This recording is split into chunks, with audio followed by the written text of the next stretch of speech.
হাতের কাছে overlock machine না থাকলে সাধারণ সেলাই মেশিনেও জিগজ্যাগ স্টিচ ব্যবহার করে খুব সহজেই ওভারলকের সেলাইটা সম্পূর্ণ করা যায়।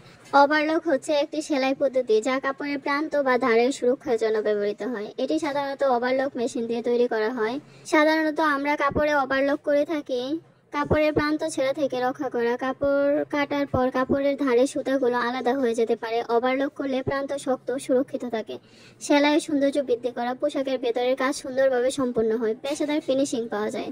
জার্সি জাতীয় স্ট্রেচেবল কাপড়ে ওভারলক দিলে সেলাই টান সহ্য করতে পারে। কী ধরনের কাপড়ে ওভারলক করা হয়? সাধারণত বোনা কাপড়ে, যেমন কটন, সিল্ক, লিলেন, এসব কাপড়ে প্রান্ত ছেঁড়ার প্রবণতা বেশি থাকে, তাই ওভারলক জরুরি।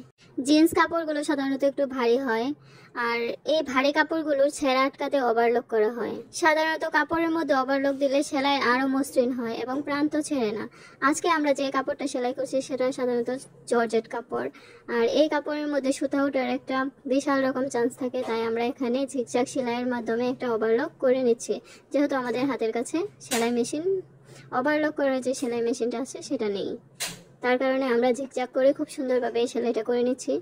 আশা করছি আমাদের এই ভিডিওটা দেখার পর সাধারণ সেলাই মেশিনের মাধ্যমে কিভাবে জর্জেট কাপড়ে বা যে কোনো কাপড়ে ওভারলক করার যে বিষয়টা থাকে সেটা কিভাবে করা যায় সেটা খুব ভালোভাবে বুঝতে পারবেন অথবা করতে পারবেন।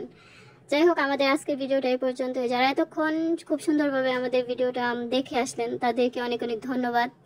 আর সবাই ভালো থাকেন, সুস্থ থাকেন। আসসালামু আলাইকুম।